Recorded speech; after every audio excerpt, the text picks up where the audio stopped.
Hello दोस्तों, कैसे हो आप सब। Welcome back to job university में। मैं प्रकाश। इस वीडियो में मैं आपको एसबीआई पीओ की लेटेस्ट सैलरी स्लिप दिखाने वाला हूं।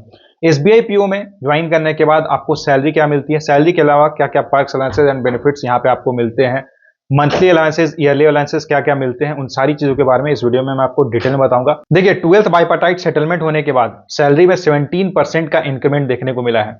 इसके अलावा हर साल 3% का इंक्रीमेंट आपको मिलता है, यानी कि जो आपकी बेसिक पे रहती है उसमें 3% का इंक्रीमेंट देखने को मिलता है, जिसके कारण आपका जो एचआरए रहता है या फिर जो डीएनएस अलाउंस वगैरह बनता है वो सब इंक्रीज हो जाता है। साथ ही साथ डीएनएस अलाउंस यानी कि जो महंगाई भत्ता होता है ये क्वार्टरली इंक्रीज होता है, 1% 2% ऐसे करके डिपेंड करता है बैंक्स के ऊपर कि वो कितना इंक्रीज करते हैं।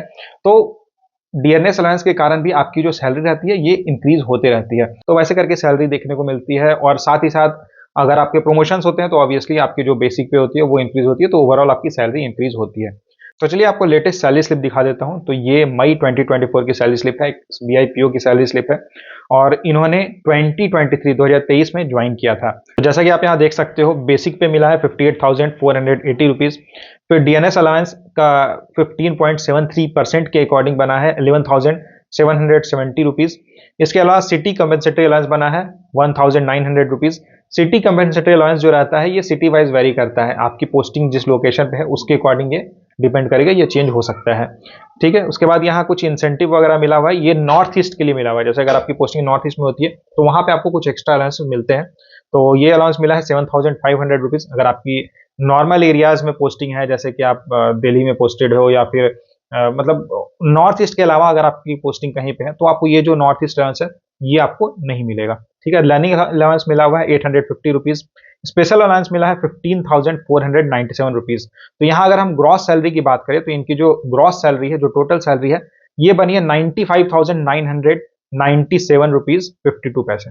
ठीक है, इसके अलावा अगर यहाँ डिडक्शंस की बात करें, देखिए ये तो हो गई सैलरी, ये तो हो गई टोटल अर्निंग्स, लेकिन इसके बाद आपको बहुत सारे डिडक्शंस भी होते हैं। जैसे पीएफ का डिडक्शन होता है, पेंशन स्कीम वगैरह आपने लिया हुआ है तो उसका डिडक्शन होगा, इनकम टैक्स का डिडक्शन होता है। तो वो सब क्या है उसके बारे में यहाँ पे देख लेते हैं।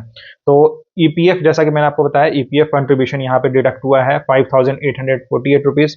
देन प्रोफेशनल टैक्स डिडक्ट होता है 208 रुपीज। ये सबके लिए होता है, यानी कि आप प्राइवेट में रहो या फिर गवर्नमेंट जॉब में रहो, सब में आपको प्रोफेशनल टैक्स कुछ डिडक्ट होता है। ठीक है, इनकम टैक्स डिडक्ट हुआ है 4,982 रुपीज। उसके बाद हाउस रेंट रिकवरी 169.68 रुपीज। देखिए यहाँ पे अगर आपने अर्निंग्स में देखा होगा तो यहाँ पे एचआरए मेंशन नहीं है। एचआरए इसलिए वहां पे मेंशन नहीं है क्योंकि इन्होंने लीज लिया हुआ है। अब लीज का अमाउंट कितना होता है उसके बारे में आगे डिस्कस करेंगे। तो अगर आप लीज लेते हो तो कुछ आपकी जो सैलरी है उसमें से कुछ हाउस रेंट रिकवरी भी होती है, बहुत मिनिमम अमाउंट रहता है। जैसे यहाँ पे आप देखो 169 रुपीज डिडक्ट हुआ है। फेस्टिवल एडवांस की बात करें तो 8,200 रुपीज डिडक्ट हुआ है। अगर आपने फेस्टिवल एडवांस लिया हुआ है तो फिर आपका फेस्टिवल एडवांस डिडक्ट होगा, अगर आपने नहीं लिया हुआ है तो फिर वो डिडक्ट नहीं होगा। उसके बाद यूनियन इन्होंने ज्वाइन किया तो उसका 200 रुपीज पर मंथ का डिडक्शन होता है, और एनपीएस का कुछ ये इनका कंट्रीब्यूशन है तो वो डिडक्ट होता है 6,768 रुपीज। ठीक है, तो अगर यहाँ टोटल डिडक्शंस की बात करें तो ये है 26,375 रुपीज।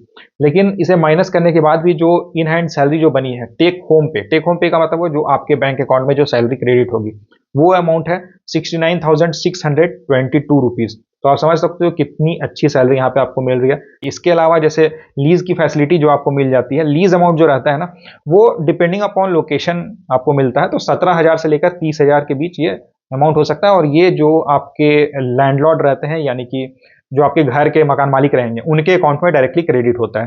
ठीक है, तो ये लोकेशन के ऊपर डिपेंड करेगा। जैसे अगर आप दिल्ली में रह रहे हो तो वहां पे आपको ज्यादा रेंट आप दे सकते हो, ले सकते हो, लीज अमाउंट ज्यादा ले सकते हो। और अगर आप किसी छोटे शहर में हो तो फिर वहां पे, क्योंकि वहां पे रेंट भी कम होता है तो उसके अकॉर्डिंग आपको लीज अमाउंट भी कम मिलता है। ठीक है, मंथली अलाउंसेस की बात करें तो जैसे कि न्यूज़पेपर अलाउंस होता है, मोबाइल अलाउंस होता है, कुछ कुछ अलाउंसेस इसमें से क्वार्टरली रहते हैं, कुछ कुछ मंथली अलाउंसेस रहते हैं। तो सबको अगर इंक्लूड करके बात करें, साथ ही साथ पेट्रोल अलाउंस भी मिलता है। तो सबको इंक्लूड करके बात करें जो मंथली अलाउंसेस जो अप्रॉक्स आपकी बनेगी ये 8,000 से 10,000 के बीच रहती है। अब यहाँ पे जो पेट्रोल अलाउंस रहता है ये डिपेंड करता है कि आपके पास व्हीकल है या फिर नहीं है। जैसे अगर आपके पास बाइक है, टू व्हीलर है, तो आपको थोड़ा कम पेट्रोल अलाउंस मिलता है। अगर आपके पास कार है तो आपको ज्यादा पेट्रोल अलाउंस मिल जाता है। और अगर आपके पास बाइक कार कुछ भी नहीं है तो फिर एक फिक्स्ड अमाउंट रहता है, वो फिर आपको मिलता है। इसके अलावा तो स्पेक्टिकल अलाउंस मिलता है, फर्नीचर अलाउंस मिलता है। फर्नीचर अलाउंस हर 5 साल में आप एक बार ले सकते हो। तो अगर ओवरऑल अगर बात करें यहाँ पे कि आपकी सारे कैलकुलेशंस वगैरह करने के बाद अगर आप देखोगे ना, तो जो आपकी मंथली जो सैलरी बनती है, इन हैंड सैलरी जो बनेगी, ये सब अलाउंसेस वगैरह ऐड करने के बाद, ये लगभग 1 लाख रहेगी। 1 लाख रुपीज़ आपकी सैलरी बन जाएगी, 1 लाख के आस-पास बन जाती है। और इसके अलावा भी कई तरह के बेनिफिट्स आपको मिलते हैं, जैसे कि अगर आप घूमने जाते हो तो एसबीआई के जो हॉलिडे होम्स रहते हैं, वहाँ पे आप स्टे कर सकते हो। अगर आप लोन लेना चाहते हो, फेस्टिवल एडवांस लेना चाहते हो, तो आप ले सकते हो। कार लोन, होम लोन ले सकते हो और ये सिंपल इंटरेस्ट में आपको मिलता है। और नॉर्मल जो, जैसे अगर आप सपोज़ बाहर किसी कहीं बैंक से प्राइवेट से या फिर गवर्नमेंट से, जो भी बैंक से अगर आप लोन लेते हो, तो आपको कंपाउंड इंटरेस्ट पे करना होता है और शायद 8% या 10% ऐसे करके होता है। लेकिन वहीं अगर आप एसबीआई में हो और एसबीआई से लोन ले रहे हो, कार लोन लेते हो या फिर होम लोन लेते हो, तो बहुत ही कम इंटरेस्ट आपको पे करना होता है, सिंपल इंटरेस्ट आपका रहता है। तो ये सारी फैसिलिटीज़ आपको मिल जाती है अगर आप एसबीआई में एज़ पीओ जॉइन करते हो। एसबीआई पीओ की जो सैलरी रहती है, बाकी बैंक से कंपैरिज़न में बहुत ज़्यादा रहती है, सबसे ज़्यादा रहती है। अब बहुत सारे लोग ये भी बोलते हैं कि यहाँ पे काम बहुत ज़्यादा रहता है, वर्कलोड ज़्यादा रहता है। तो आप एक चीज़ समझो, एसबीआई पीओ के लिए जो एलिजिबिलिटी क्राइटेरिया है ना, ये केवल ग्रेजुएशन है, यानी कि सिंपल ग्रेजुएशन आपने किया हुआ है, आपके पास कोई एक्सपीरियंस नहीं है, तो भी अगर आप इस एग्ज़ाम को क्वालिफ़ाई कर लेते हो एसबीआई पीओ को, तो आप यहाँ पे जॉइन करोगे और फर्स्ट मंथ से ही आपको इतनी सैलरी मिल जाती है। मतलब 80,000 से लेकर 90,000, 1 लाख के बीच आपकी सैलरी रहती है। तो कौन-सी ऑर्गेनाइज़ेशन है जो आपको 1 लाख रुपए देगी बिना काम कराए हुए? काम तो ऑब्वियसली आपको करना ही पड़ेगा। तो आप समझ सकते हो, तो इतनी इतनी सैलरी अगर आपको मिल रही है, इतनी अच्छी सैलरी अगर आपको मिल रही है, तो आपको काम भी करना पड़ता है, अच्छा खासा काम भी करना पड़ता है। तो ये थी सारी डिटेल्स। इससे जुड़ा अगर आपका कोई भी सवाल रहता है इसके बारे में, अगर आप और कुछ जानना चाहते हो एसबीआई पीओ के बारे में या फिर इन जनरल बैंकिंग जॉब्स के बारे में अगर आप कुछ डिटेल में जानना चाहते हो, तो आप वीडियो में कमेंट करके ज़रूर बता सकते हो, पूछ सकते हो। और वीडियो को लाइक ज़रूर करना, अपने फ्रेंड्स के साथ शेयर करना एंड चैनल को सब्सक्राइब ज़रूर कर लेना। Thank you and all the best.